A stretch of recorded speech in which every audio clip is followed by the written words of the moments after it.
Segala sesuatu itu Tuhanlah yang menentukan. Ada yang mengatakan kaya itu ketentuan Tuhan, dan ada juga yang mengatakan miskin itu ketentuan Tuhan. Sangatlah penting agar kita memahami apa yang dimaksud ketentuan Tuhan, agar kita membedakan mana ungkapan yang keliru tentang ketentuan tersebut. Ayo kita bahas dalam video berikut ini. Halo sahabat, Assalamualaikum warahmatullahi wabarakatuh. Semoga kamu sehat dan bahagia selalu. Kita akan bahas ketentuan atau takdir Tuhan, yang mana bagi kita itu adalah pilihan.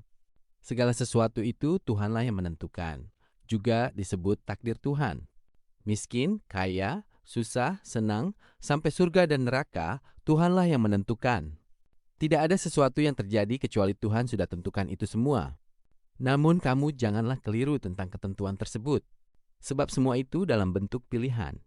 Kalau kamu miskin, itu bukanlah yang Tuhan inginkan, tapi kamu yang telah membuat pilihan.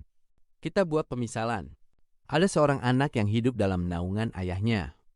Tentu semua kebutuhannya ayahnya lah yang menentukan. Lantas ada temannya bertanya, "Kenapa kamu kurus?" Dia berkata, "Ini semua sudah ketentuan, sebab kebutuhan hidup saya sudah ditentukan ayah saya." Di sini dia terkesan menyalahkan ayahnya tentang keadaannya. Padahal ayahnya sudah memberi dia banyak pilihan makanan untuk dia pilih. Harusnya dia pilih makanan yang bisa menggemukkan badan. Begitulah gambaran kita dengan ketentuan Tuhan. Tuhan memberi kita banyak sekali pilihan. Bisa bertani, bisa berdagang, bisa beternak, dan lain-lain. Namun jika miskin, janganlah mengatakan seolah-olah ini salah Tuhan. Suatu hari Khalifah Umar bin Khattab membatalkan kunjungannya ke suatu daerah, sebab daerah tersebut terkena wabah virus. Ada yang berkata, "Apakah engkau hendak lari dari takdir Tuhan?" Khalifah Umar bin Khattab berkata, "Aku menghindari satu takdir Tuhan dan memilih takdir Tuhan yang lain." Hadis ini mengajarkan kita agar memilih takdir atau ketentuan yang lebih baik. Dan tentunya dengan memperhatikan perintah dan larangan yang menentukan segala sesuatu itu, yaitu Tuhan. Jika kamu punya bos yang mempunyai kebijakan atau yang menentukan kebijakan di perusahaan, tentu kamu harus tahu apa yang dia benci dan apa yang dia sukai, agar kamu bisa lebih mudah membuat pilihan posisi di perusahaan tersebut. Begitulah gambaran pentingnya taat kepada Tuhan. Semua keadaan kita itu adalah pilihan kita. Namun Tuhanlah yang menentukan pantas atau tidaknya keberhasilan dari apa yang kita usahakan. Kita sholat, kita puasa, dan lain-lain, agar kita mengharapkan surga. Namun Tuhanlah yang menentukan siapa-siapa yang akan masuk surga. Dan itu semua sudah disampaikan di dalam kitab Al-Quran. Sebenarnya kita sudah tahu tentang sebagian ketentuan Tuhan melalui Al-Quran dan hadis. Di dalam Al-Quran Tuhan berfirman, "Barang siapa bersungguh-sungguh akan berhasil." Ayat ini menyampaikan ketentuan Tuhan tentang keberhasilan, yaitu harus dengan kesungguhan.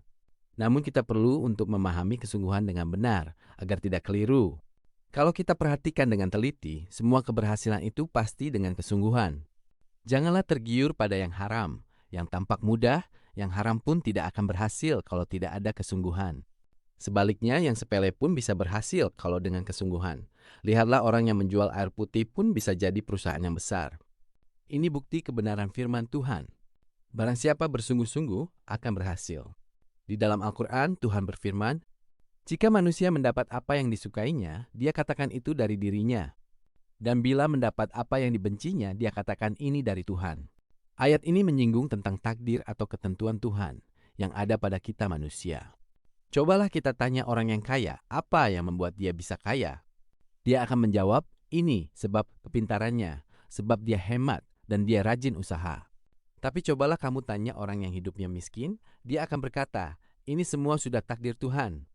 Dan cobalah kamu tanya orang yang badannya sehat dan bugar, dia akan menjawab bahwa ini sebab dia rajin olahraga, sebab jaga pola makan, dan lain-lain. Tapi jika orang yang sakit kamu tanya, apa yang membuat dia sakit? Dia akan menjawab, ini sudah ketentuan Tuhan atau takdir Tuhan. Ayat Al-Quran turun sudah lebih 1000 tahun, tapi isinya masih lagi berlaku hingga saat ini dan seterusnya. Ini salah satu bukti keagungan Tuhan. Dia maha mengetahui sebelum dan sesudahnya sesuatu itu. Tuhan sudah tahu apa yang akan kita lakukan dan apa yang akan kita tinggalkan. Karena semua itu dialah yang menentukan. Semua takdir itu dialah yang menentukan. Tapi ketentuan itu bagi kita manusia dalam bentuk pilihan. Tuhan beri kita kebebasan dalam membuat pilihan.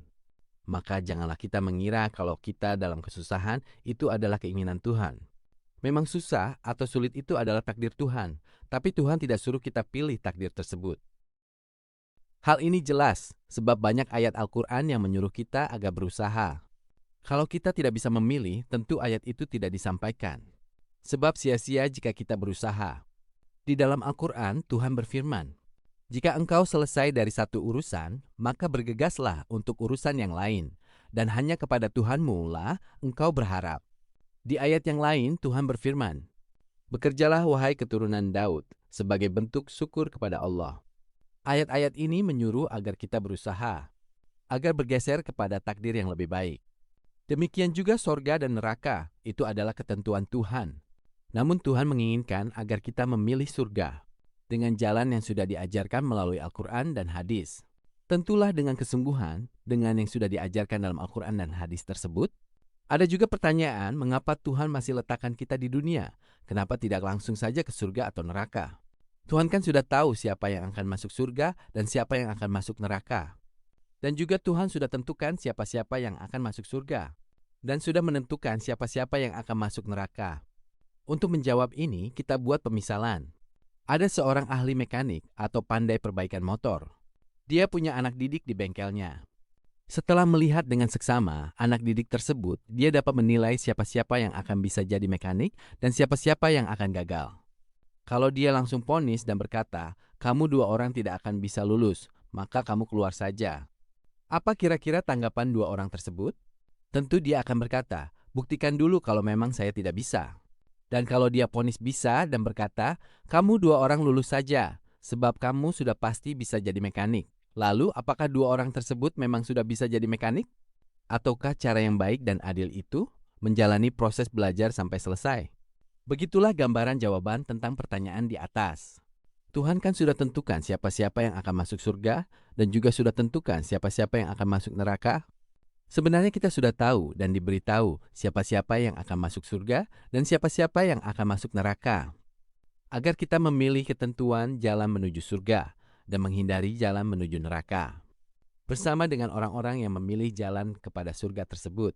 Kebanyakan kita sudah tahu orang-orang yang akan benar-benar masuk surga, namun begitu kita sangat enggan mengikutinya dan melangkah tidak mengikuti jalannya. Seperti Nabi dan para sahabatnya, dengan berbagai alasan kita tidak mengikuti jalan mereka.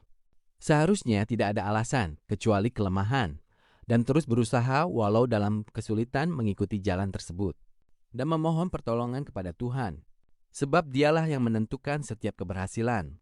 Itulah tadi pembahasan tentang ketentuan Tuhan. Semoga ada ilmu yang bisa didapatkan. Mungkin ini saja pembahasan kita, dan semoga kita dijauhkan dari neraka dan didekatkan kepada surga.